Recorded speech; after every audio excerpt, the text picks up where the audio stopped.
No, wait, 765. Have we not done this since before the round 5? Okay. Oh, yeah, there's 3 rounds that have passed. Tuesday night, two Wednesday. All right, looks like All right. Hello, Raw friends. If you're watching this on YouTube, it's Raw. And we're about to get started. Andra's come smoking in like she needs to do, and she'll smoke out of here. And Greg's adjusting the screen. And it's really crowded with team ropers in Southpoint. Lots of team ropers. All right, here we go in 3, 2, 1. Well, good Thursday morning here at the amazing Southpoint Hotel and Casino right here in Las Vegas, Nevada.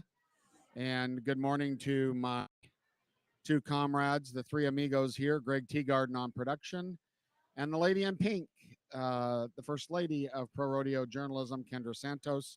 Good morning, friends.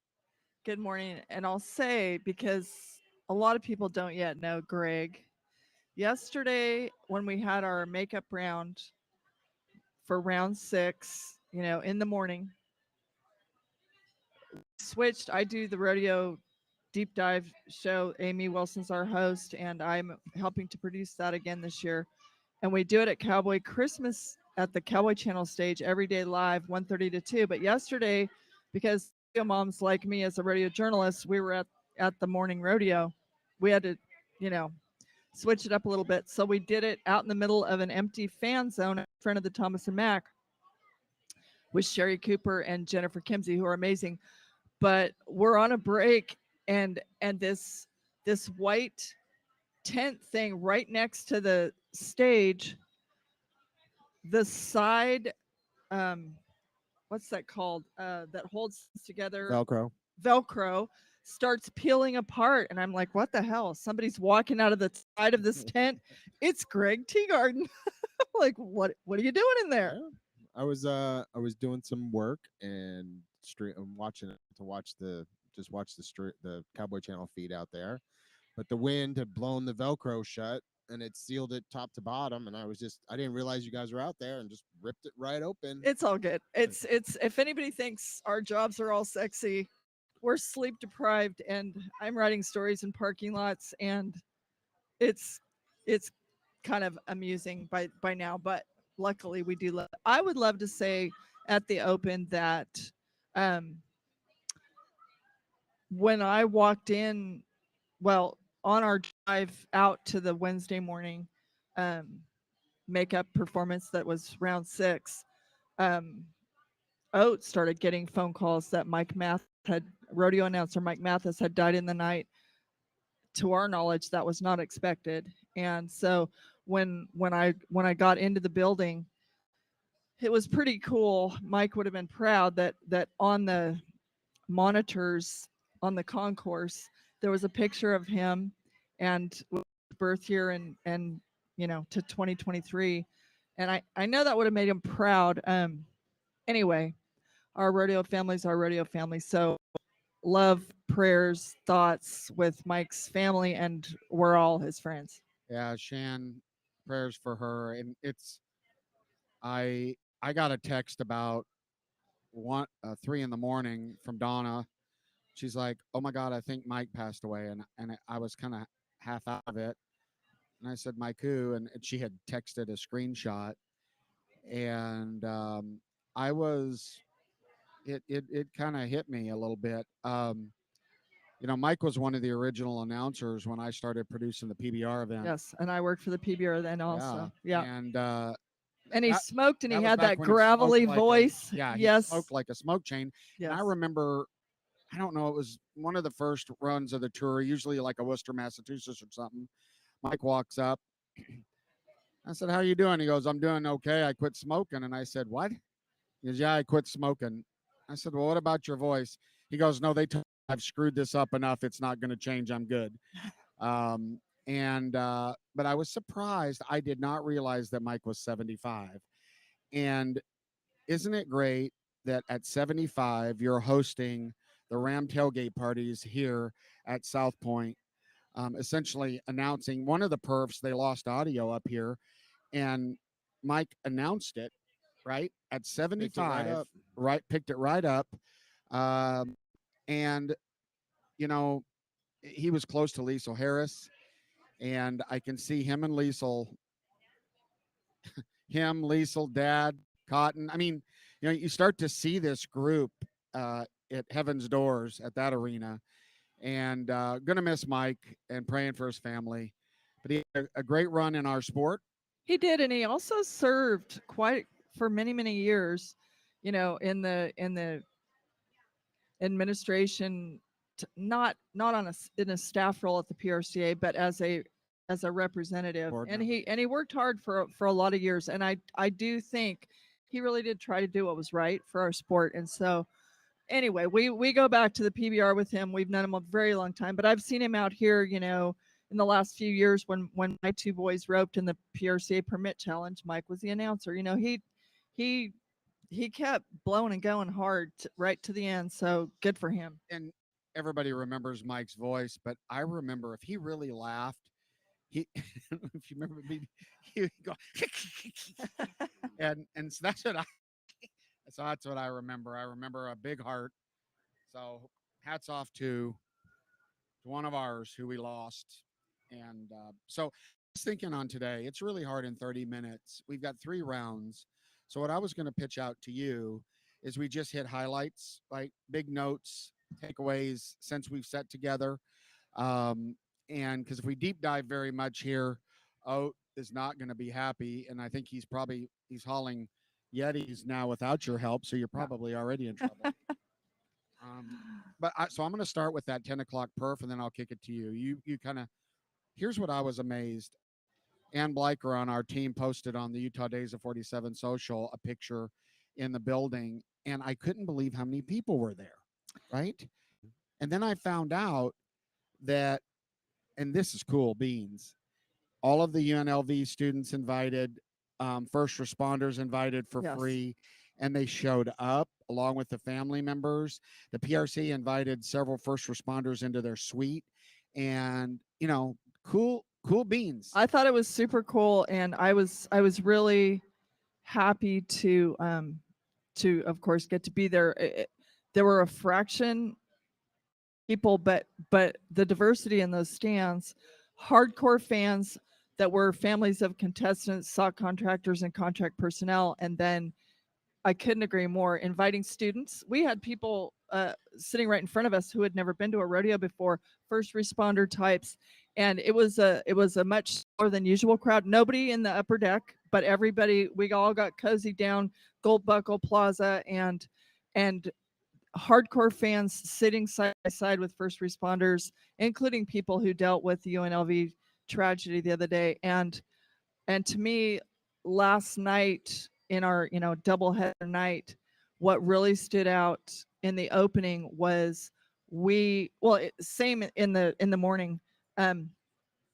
As a people, we stand for our flag, and we're very respectful and grateful for the first responders and for our soldiers. We also stand for our soldiers every single time, whether it's slack or not.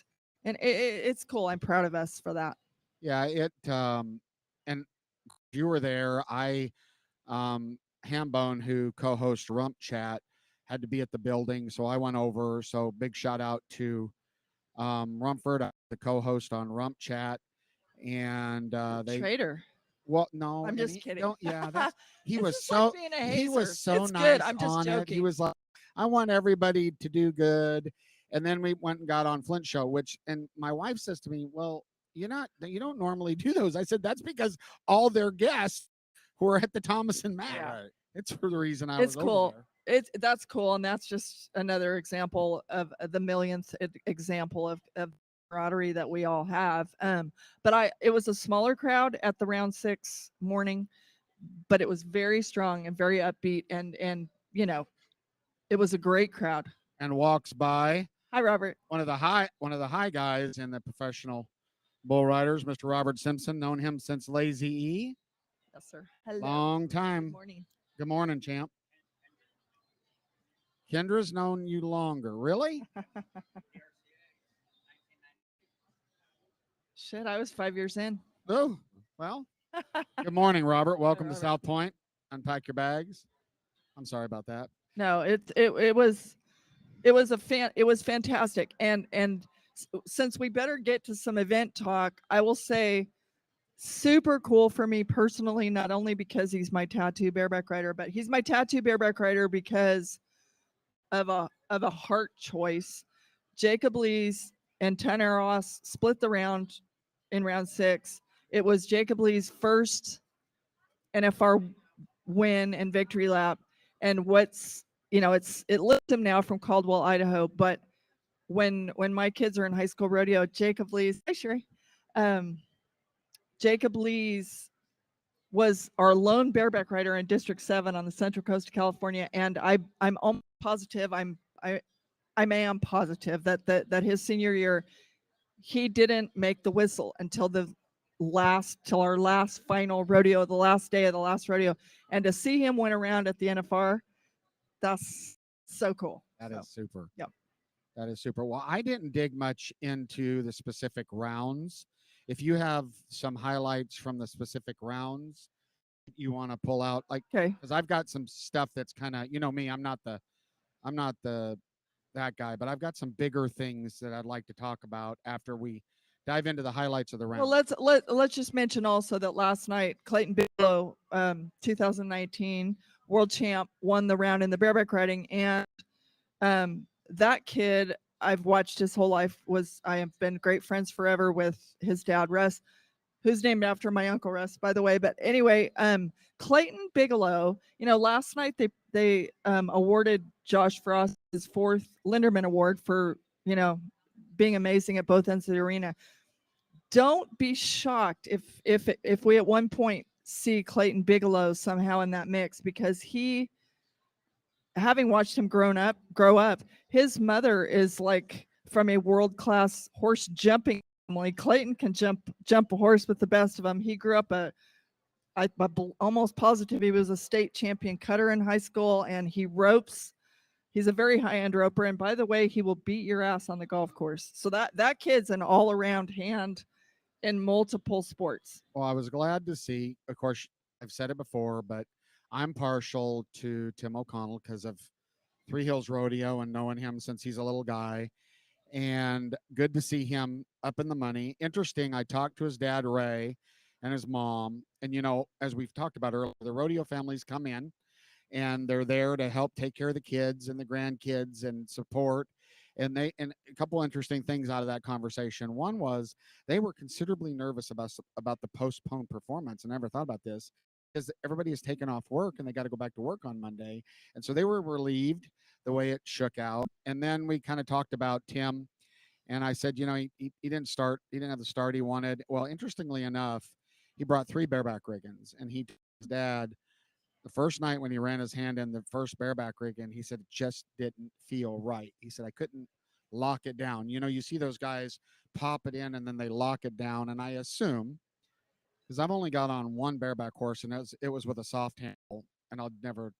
That's terrifying.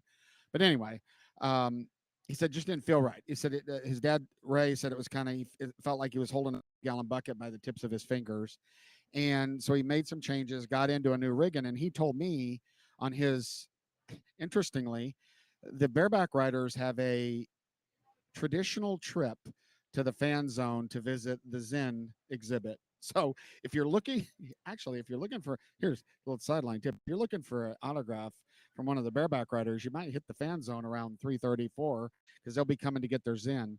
But anyway, he told me, he said, no, my new rigging feels good. So I'm glad to see Tim back on track.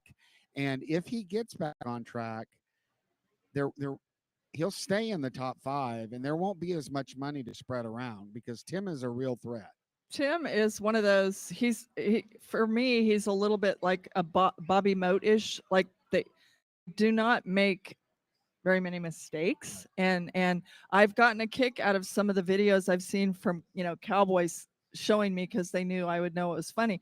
But the music selections in this year's bareback riding locker room Tim with his short haircut, and I'm guessing that is not what he listens to. It's not what I listen to, but he's like, you know, okay. He's a little more straight laced, I think, than this white bunch that's coming on hard. And one last thing about Clayton, who struck last night. Hello, good morning.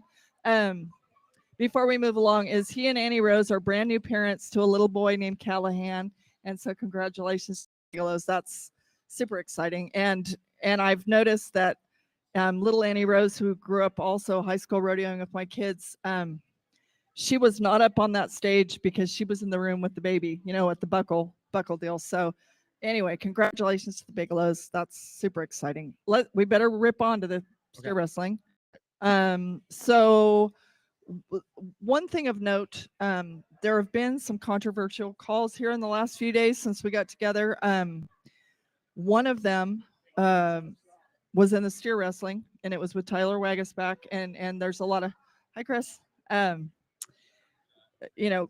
question marks, various opinions, and by the way, several Hall of Fame steer wrestlers that I'm in the midst of have watched it over and over and aren't even sure. So this is not a rip against the judges because sure. Well, I'm just saying, like, people have watched the video, they've stopped it. It was the basics of is whether or not, the steer hung a leg, and the leg was starting to come out. No, his leg kicked out. Well, I'm just saying, a lot of people think his leg did kick out. I've been waiting for 24 hours to get you beside me to have you argue against replay. No. I'm not arguing against replay. You have in the past with me. I've said about replay is not that I'm against it. It's that you better have it together in how you use it. And you have to have an absolute expert at the wheel. There are things you also have to be, you have to be so honest. You can't use it to brag that you have it. It has to be legit. But in that case, it still would have been hard because the best in business were still arguing. I'm saying clearly, I understand, we agree to disagree. No. I'm not saying it was 1,000 people on the replay watch. No. I am with you. I am with you. I think everybody agrees that he had a flag head. So, but I'm just saying, before we feather somebody who watched it once in real time, And I am not. Now, let me make this real clear. Advocating for replay is not a bash on the field judges. I got it. It would help. It's the same thing as in other sports. Right. They see it the way they see it, right? They make a call, and then someone, an expert, and you're right, you would have to do this right, but it's not that hard to do it right, looks at it, and if there is overruling video evidence, it gets overturned. If not, just like it works in other sports. Fair. And so my point in bringing this up is not to rise your blood pressure this morning, but to say to people watching, if you're wondering why in the last couple of rounds Tyler Wagasback has been being very deliberate with his 150% flat fall throw and holding it for a second or two. Hey, that's I'm just saying that's the reason. And by the way, we were all thrilled to see him share the victory lap with Stan Branco last night. Stan Branco is having a hell of a week. Well, and you had the same situation. We'll get into team roping. Yes. With the Crossfire and Proctor. And here's what I have to say on that. I'm not going to rag on replay anymore. Let's back up 1 second. Okay. A couple of days ago, after highs, lows, highs, Coleman Proctor and Logan Medlin, they're 3-1 and get flagged up for Crossfire. Now go ahead. True. Thank you. That was for a world record and an NFL record. I should have clarified. But out of all that, they get flagged out. Unbelievable run. Coleman Proctor gets on his Instagram and was about as cool. And I was just going to glance through it, and then I couldn't quit listening to him. And he was such a pro. He was advocating the fact that, there was probably a Crossfire that wasn't called in his past that might have gotten there. And it was organic. He was not angry. And again, and I'm not angry at the call on the field. I just really want to see it right at the Super Bowl of rodeo. Um, that's just it just it, Yeah, I want the right people to win. absolutely. I couldn't agree more. And yes, Coleman, it was a little bit reminiscent for me of Coleman's Grace, which is classic Coleman. Um, but I mean, that's for a world record. Like, you may never have the chance to do that again. Correct. But what I'll say, like, Coleman and that Little Bay Horse Heisman have been bad medicine, like night after night, and amazing. And what it reminded me of a little bit with his Grace was the year that Luke Branquino gets flagged out in a very questionable call in round 10 that cost him a 6 gold buckle, which would have tied him for the record on gold buckle account in the Bulldogging with Homer Pettigrew. And even in the moment in the arena, like he's like thinks he won it all. Just like Coleman went crazy, like he's high-fiving people in the gold buckle front row, whatever. Luke, for that split second, he knows he just won the world. Yeah. And then he realizes, this very could have gone either way call, coin toss at best, whatever you want to say. The grace he showed too, like that's really hard to do. But these guys, I feel like they feel that, like what Coleman said, sometimes the ball bounces your way, sometimes it doesn't. I mean, I've seen, Trevor Brazil and Travis Graves won Salinas one year with a hickeyed horn in one round, and then a different day it did not go. You know what I mean? Like, It happens. it I happens. just- We're humans. and again, and I because there's lots. Good morning. Thanks for having me on your Hi, show, Flint. Flint. You guys go to Hi. the big trade show and watch a really great show. So this has been all over, and everybody's talking about it. And just don't use the excuse, well, we probably shouldn't start replay because we've got 600 rodeos. Start somewhere. This one might Start be a at the good very spot. biggest rodeos, maybe. This might be a good spot to Right. test it at big rodeos. Test it. Make sure it's right. But get it dialed Instead in, of and then I agree with you. If it's dialed in and it functions as it should, of course, that's where we should be Isn't headed. there other rodeo events that have replay already? Well, the PBR's been doing it for a long time. The WCRA does it. And so because I've been a part of originally, you and I, Greg, were a part of setting up the camera options and things of this sort, and how to do that in a credible way.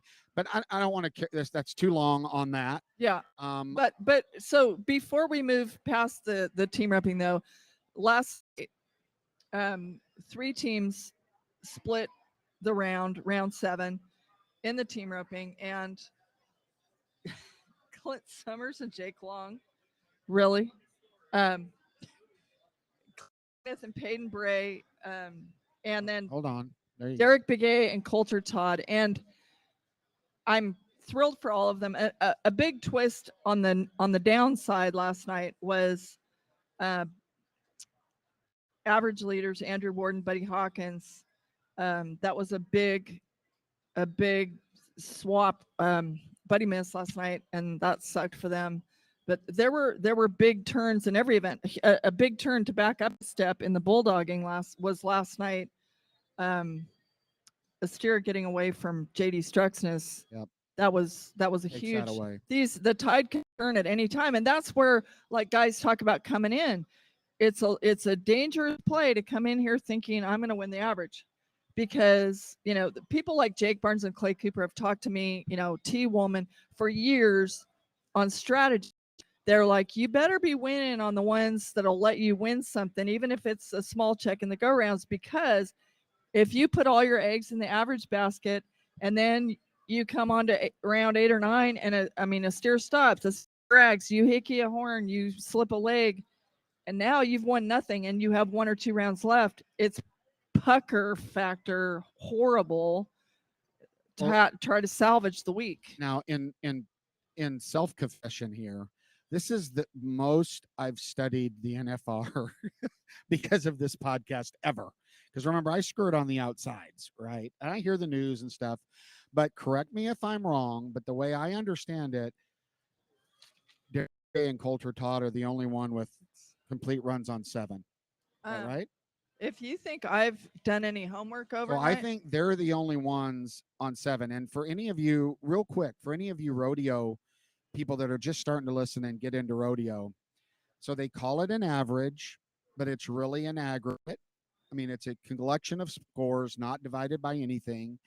But the one thing that makes it unique is so in the timed events, it would be the lowest collection of scores, but it's on the most competitive qualified runs. And so when I say that they're the only team left on 7, they caught all 7 steers. I'm pretty darn sure that second place in the aggregate is on 6, right? Which is a whole nother bucket, right? Because if they don't miss if they have a qualified run from here on out, they've got it.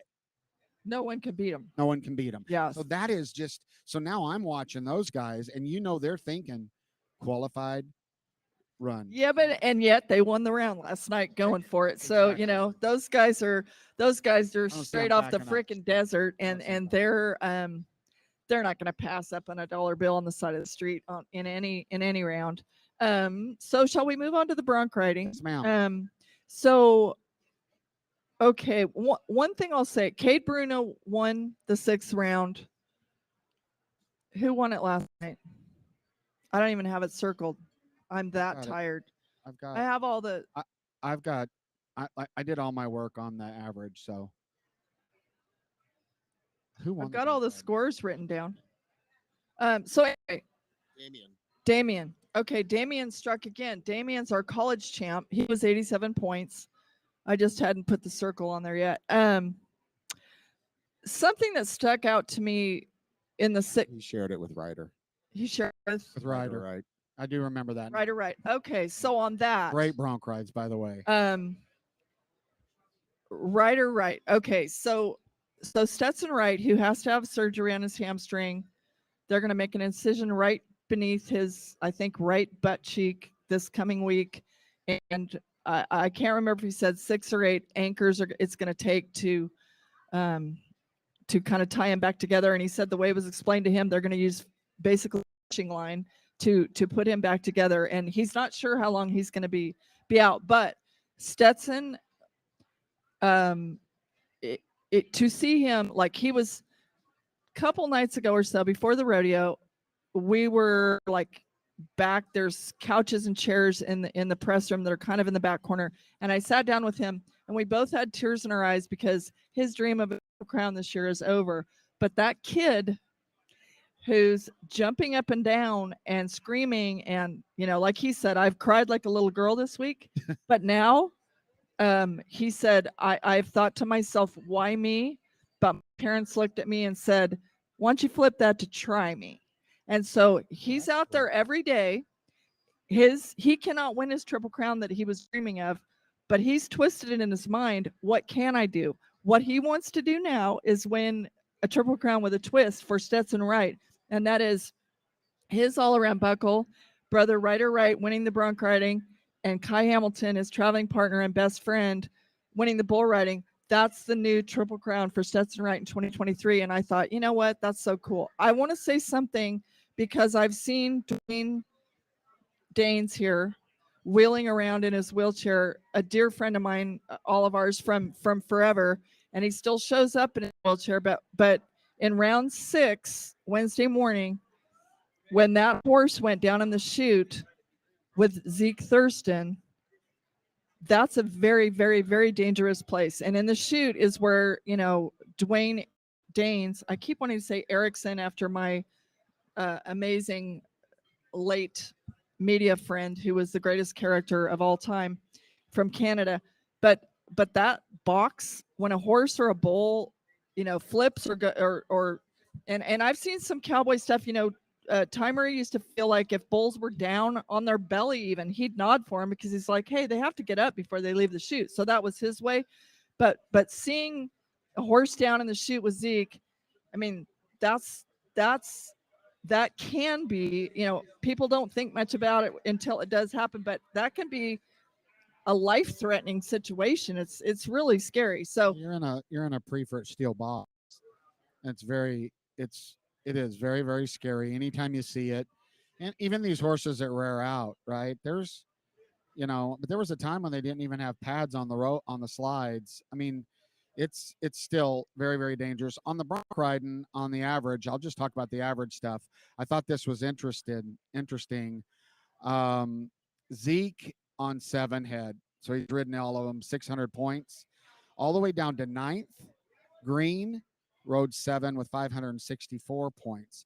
So really that aggregate, again, someone gets thrown off, right? You've got that many guys actually technically in the hunt for the average. And I'll mention something because one of these guys, Oat and I, we had to do a quick and dirty lunch after his event a couple days ago, and we ended up in Panera, and there were rodeo announcers and bronc riders in there. And I was just going to add one little side note. We came into this week assuming and thinking that, like, historically, the bronc riders pick the horses, because you had made mention about, sometimes you're not sure. And the bronc riders informed me that the NFRC, the National Finals Rodeo Committee, was actually had some, they kind of overrode some of the choices the bronc riders they made. have final say. So the bronc riders, the way I understand it, and I'll get corrected if I'm wrong, bronc riders to event rep, right? Event rep Right. to NFRC, who can. How can it not be like, period? Well, I agree with that, but I think that was really probably set up more as a safety clause to make sure that that event couldn't be taken hostage, and it's all easy pins. I don't know. I'll just say that the current bronc riders are pretty disappointed that people who rode 25, 30 years ago could override what they feel. Hi, Billy. Speaking of Billy, Billy's not who I'm talking about, but that's a very slippery slope. That's a very, I guess I'm seeing your point. I get it. There, you have to stop, for extremes, you have things in place. But if it actually comes out where we're seeing, we're sort of questioning sometimes what happens, and then the bronc riders themselves tell me, we didn't want that horse here, but somebody besides the bronc riders picked it. I think you're right. And, and no matter what the formula is for picking all of the animals, and 10 days in this kind of stress level, someone would question, right? You can't make everybody happy you're going to anytime. create, and I agree with you in these cases where this stuff, because we don't have any hard facts on what was picked, what wasn't picked.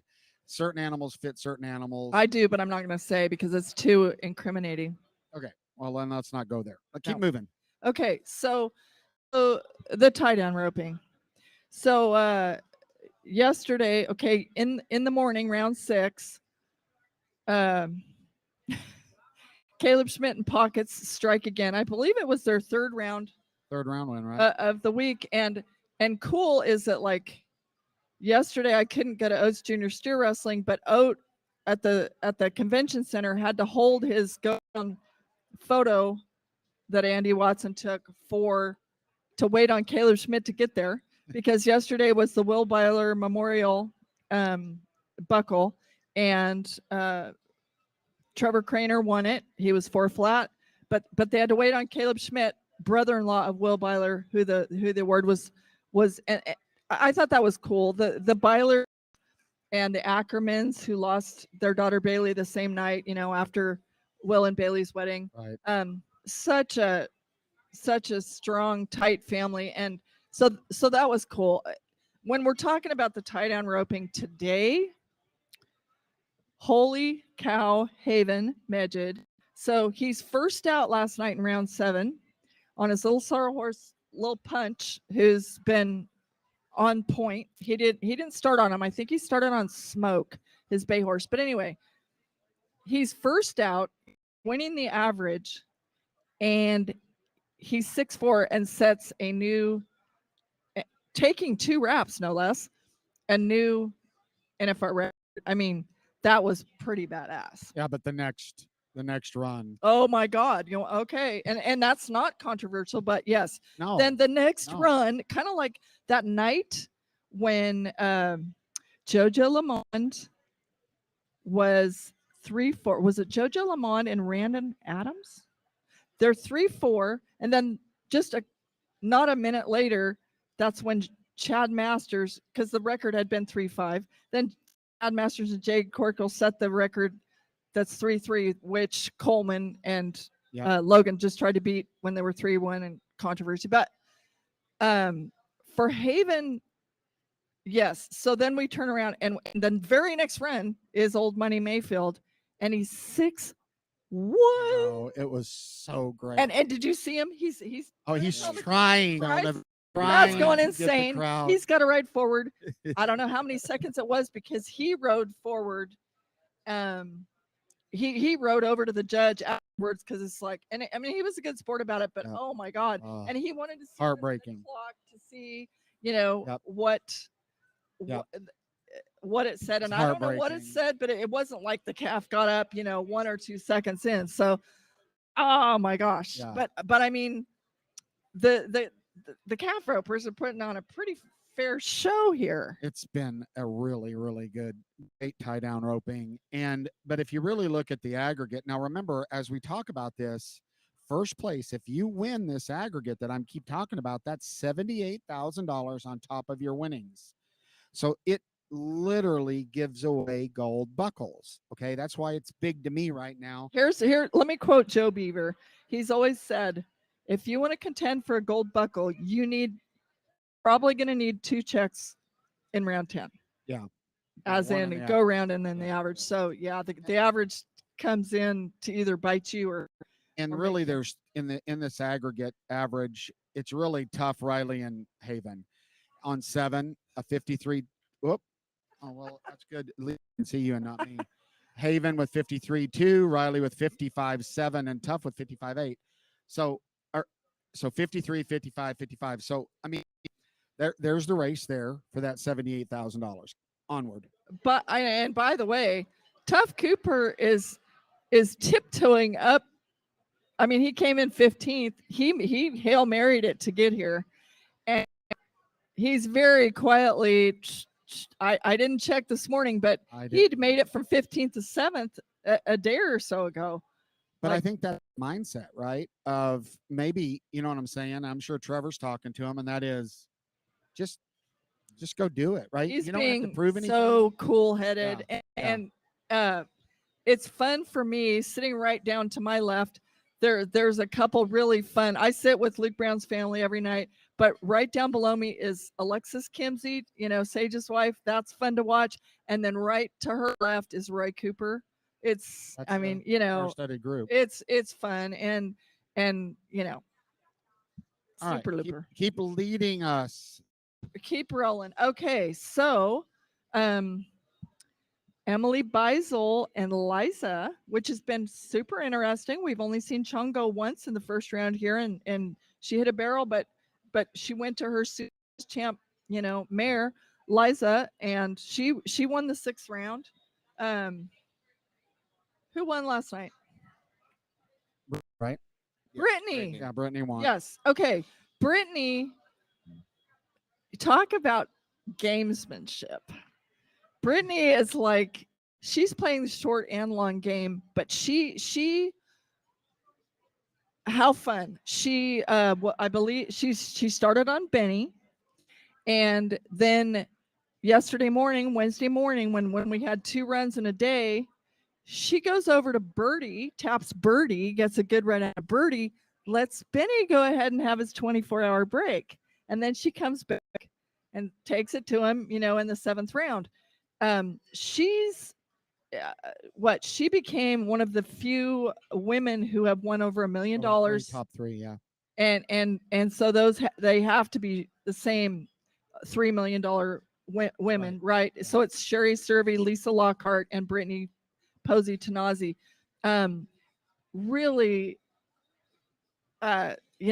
she's just a pro. She's a pro, and she's leaving nothing she's leaving nothing to chance here. and she's not making. We're seeing a lot of they're all mounted now, really, right? There's no obvious.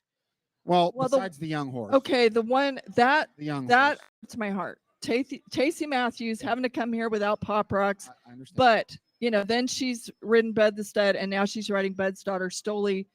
Stoli being 5 years old, you can see, and I don't know what I talked to Tacey before we started. I don't know what she's thinking at this moment, but Tacey Matthews is a cow girl, and what seeing her on a 5-year-old, to me, I'm wondering, is she thinking, okay, probably not going to win a lot this week, but when I get here next year, Stoli will have been here and done it. And that's what I'm sort of wondering, because Stoli is clearly so talented, but these are some scorching spotlights to run into as a 5-year-old. Well, and not take anything away from her and the young horse, but my kind of overall point on this is I think it's an interesting barrel racing competition because the ground has been good and even, and now it's you see more hit barrels, or I guess I know, and you can tell that the girls know that they didn't hit. You know what I mean?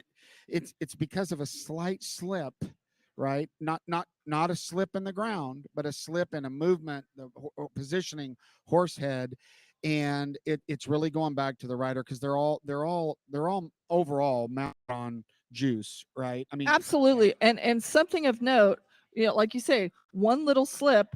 I think Sue Smith, who's by the way 68 years old, she in our morning round yesterday, the 6th round, she was either winning or she was way up top in the average, and one tiny little slip and she hits the barrel.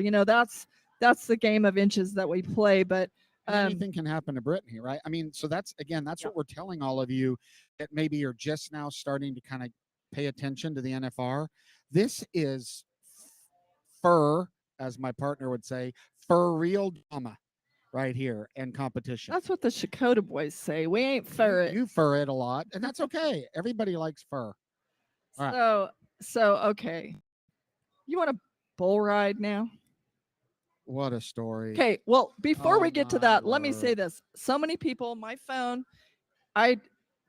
full disclosure, I cannot not answer hundreds of messenger messages every day, and that's what I get. And I've always been such a strong proponent of everybody deserves an answer.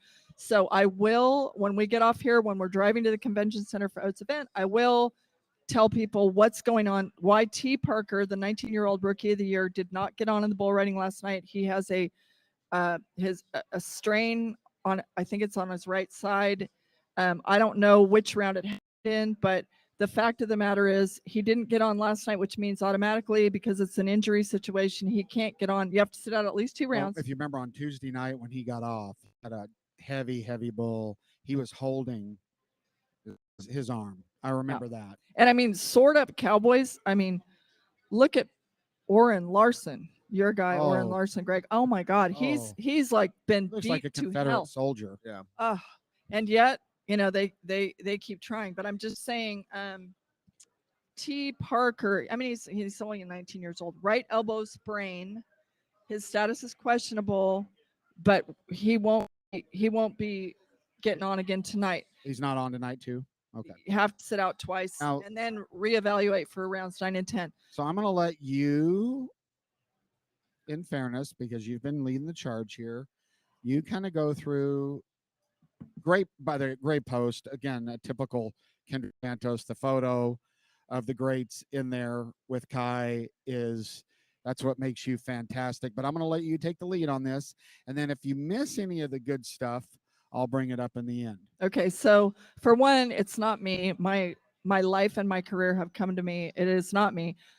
I really, like 1:38 a.m., I get a ping on my phone, and it's CJ Aragon, a very good friend of mine forever, I typed back when we typed every name before the computer system was able to do it for us. I typed CJ Aragon's name 1,000 times, and the stair was like, Dwayne Danes. We just talked about him. There he goes. Yeah. Hi, we were just talking about you. Good to see you. All right, thank you. So why does this happen to us? I know. This, Right. this is exact thing that happened in the night. Okay, so in the middle of the night, so Kai Hamilton gets jerked down. He does get knocked out, but so I get this picture, and it's got $7 million man JB Mooney, Dusty Techness, the bullfighter, who was right there praying over Kai when he's knocked out on face down in the arena dirt. Stetson Wright, who's Kai's best friend and traveling partner. And there are the four of them, and they're at the UMC Trauma Center here in Vegas. Okay, so this is the group, and so before the sun came up, I get a call from CJ, and he's, Stetson has been crazy amazing and of what, the things he's told me this week, and the things for them to trust me is like, oh my God. But this is why between the doubleheader performances, I sat in Oats truck in that parking lot and wrote this story about Kai Hamilton, because he broke a rib. He broke the first rib right beneath his collarbone, and he had a bruised lung. Well, okay, so if some things that happened, for one, you spend the night in the hospital, can you not get off? They keep him there for observation. They let him out, and then he has, in the morning at the Thomas and Mack, the famous talk with Tandy Freeman from the Justin Sports Medicine team, who basically assesses. Here he is, an orthopedic surgeon.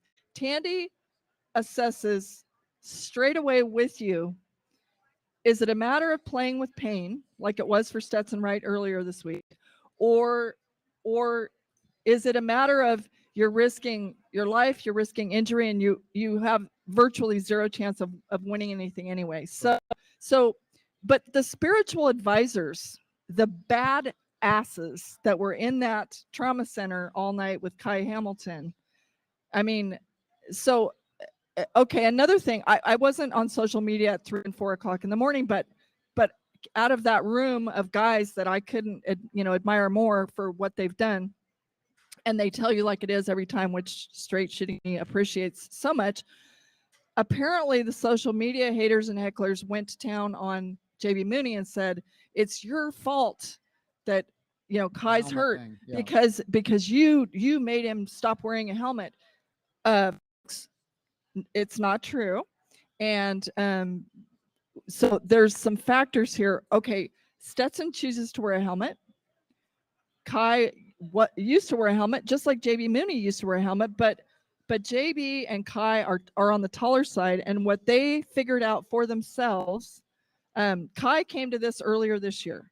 He bucked off at places like Fort Worth and Denver, and he was having hell. So he dials up his buddy JB, who will shoot you straight every time, and they go to the practice pen. And what Ty comes out of that practice pen with was, as a taller guy, extra weight at the end of my neck, it's making me feel top heavy.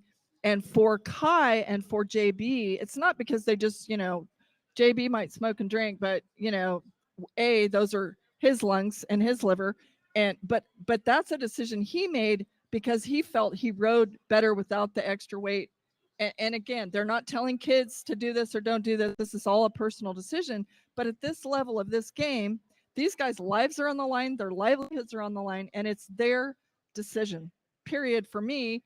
But I'm just saying, after going to the, having this epiphany on its own, Kai runs right to Houston and dominates. Right. And he's been riding in a hat and personal choice, but that's what worked for him. And the fact that Kai Hamilton checks out of the hospital, goes straight to the sports medicine room, gets on in the morning, makes a whistle, which, okay, that's one thing in the spinners, and he places.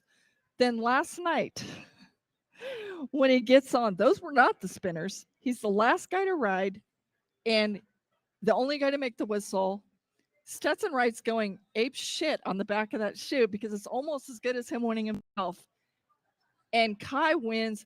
I think it was $99,053. And by the way, that ground money in the bull riding, per the bull riders voting for it, that counts in the world standings.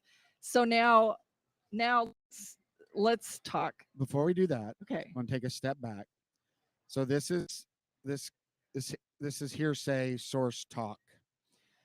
Kai comes up for the talk with Tandy. Again, secondhand information. Tandy says probably best that you not get on this morning. So there was discussion about him having 2 bulls later in the day, and I heard some negative feedback because Sage said, "Well, you can't do that." Well, that's right. You can't do that. You either get on when everybody gets on, and so Sage doesn't deserve anything negative on that.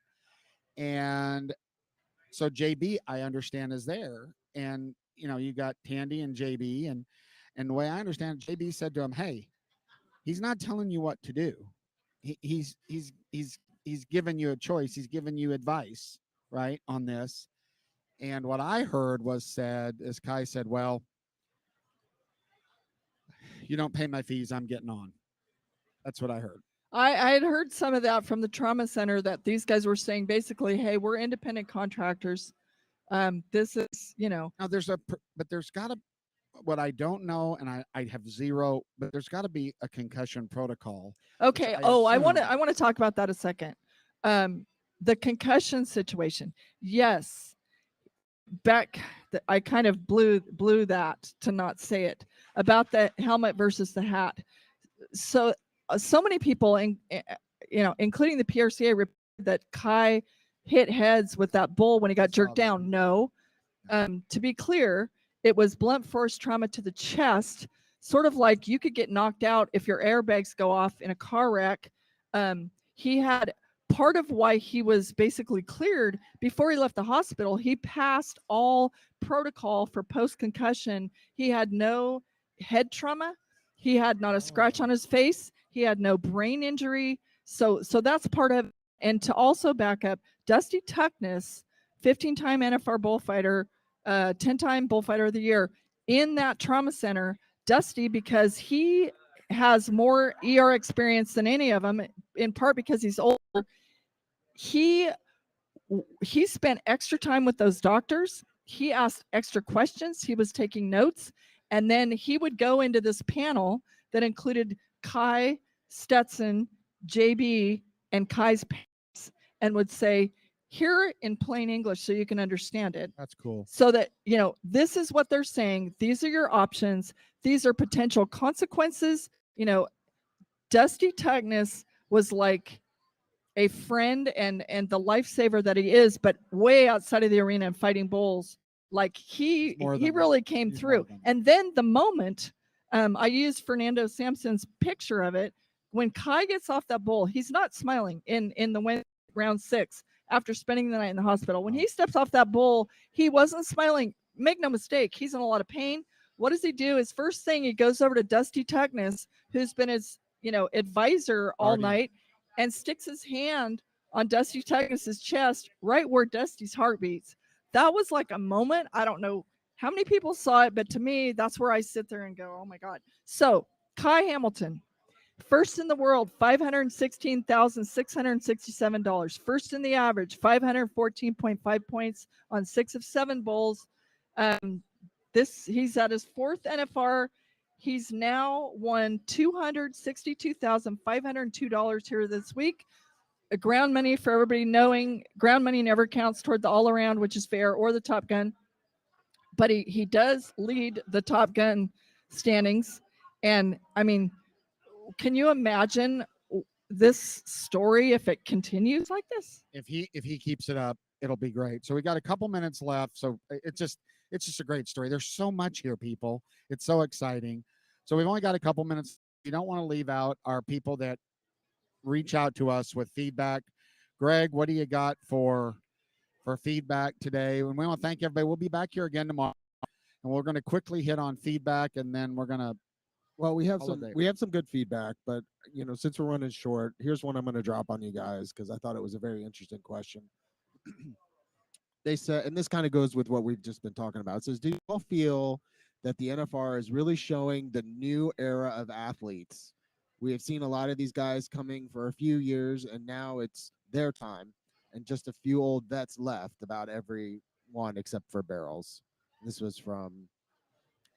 Well, I don't know what they mean by are they showing them? I mean, we're watching them in every round. I don't know what that exactly means. I think what they're trying to say is like, do you think this is the new era of athletes coming up? You Well, know, there's so many young guys in the there's NFR, clearly turnover. so many first. There's always turnover. I don't. Yeah. I don't. I don't think that this now in the bareback riding, there's the biggest crop of young bareback riders that we've seen in a long time. With the exception of that, there's always the young turnover, and you're always when we're first starting to talk at the first NFR, we're like, will the rookie handle the yellow shoots? Right. So this is. I don't think it's that much different. Um, we just talked about the animals being bred to buck and the genetics now. And I was talking to Bobby Moat last night, and I said, now that they're breeding horses and bulls to buck, I remember back when I was in the PBR saying if I could genetically take, you know, Justin McBride, or maybe we were even kidding about, could you draw the rights, right? And say, and with the Jackie Jonah Kersey and start to create these superhumans to match these super animals that they're creating. And so I don't think that I think it might look like that, but for me, there's always a crop of newcomers. I will say there's more bareback riders. There's more young, talented bareback riders than I've seen in a while. Absolutely. And after winning the first 2 rounds, again, for the rocker haters, the last 3 rounds have not gone how he wanted them to. And to his credit, at 19 years old with a year of maturity from last year, he's put his head down and walked out of the arena. I mean, good for him. And also, I sit with Luke Brown's family every night. He's 14 years old. He's the oldest cowboy here. Really cool to see him take a victory lap and do really well. He's been 3, I don't know, more than once, and that's fun too. I don't see any biased coverage at all. I just feel like they're just taking it as it comes, which is what we do. I agree with that. And I don't think there's any big change in the fields, if that's what she's saying. The groups of contestants short of the bareback riders. Any other ones that we should hit? Sure. There was another interesting one here. We'll do one more and then we'll call it a day. By the way, we're sitting right by Benny Binion's statue with if you've never been here, he's got his Santa hat on and his horse is winking at garnish, and the horse is looking right at us. Here's a question from 719. They were wondering, why does tie down get 2 loops and did the team roping stop getting 2 loops? I don't remember the year of that the team roping stopped being 3 loops. The tie down ropers, that's their decision, and so presumably that's the decision of the team ropers to stop doing the 3. I told us earlier, but I think it's funny enough to tell that Marcus Terrio, who's here for his first time, used to cheer for team ropers and calf ropers to miss because he wanted to see them, use that second loop. Build. And it's scary and Joe B talked about it. When those calves go left around there by that camera pit, right? The way those guys get off, there's wrecks been in that corner. Okay. You're thinking Codiola a little bit, maybe. Absolutely. Yeah. And so that always kind of gets me a little freaked out. But so to answer the question specifically, it sounds like it's in the contestant base's hands in their policies and rules that they put forward and vote on and agree to. And that's the way they do it. And I think it's fine. I think it's fine too. And you have to have a second loop tied on in order, to use it. And you'll see guys as the week goes on that are out of the average that stop tying on the second loop. But I do agree that it's fun to watch. I used to think it was really fun to watch the team reppers who had to actually rebuild and use 3. There was some real creative, amazing stuff. Fishermen. Yeah. Amazing stuff. Yeah. Well, we want to, again, hats off to Ryan Growney and Mr. Gone. Real touch on real quick before we get out. There's, there's Sharp Nose, Chuck Kite. There's some underdwellings about breakaway, right? And there was some signs brought to the fan zone, and UNLV said, look, if you're going to bring signs to the fan zone, you have to petition for that if you're going to do distribution of them. So they weren't allowed to distribute them. It's simply UNLV policy, okay, that if you're going to distribute stuff, you've got to get it approved. And so there's more conversation to be had in the future, not today, on breakaway and how it evolves here in a very legendary set of events with a brand new up and coming event. So And to be clear, also, because I bumped into some breakaway ropers at lunch, just like I did the Bronc Riders, there is a real range of opinions on how they feel they should go about that. And so, to be continued on that, but some of the breakaway ropers want to, pound it down your throat, and some of them want to be a little bit more, use a little more finesse. well, here's we'll have a whole conversation on this, but it's me that when breakaway roping is at every rodeo, at that point it should be equal money. Right? If it's at every pro rodeo, then I think it should be equal money. But way more conversation on that in the future.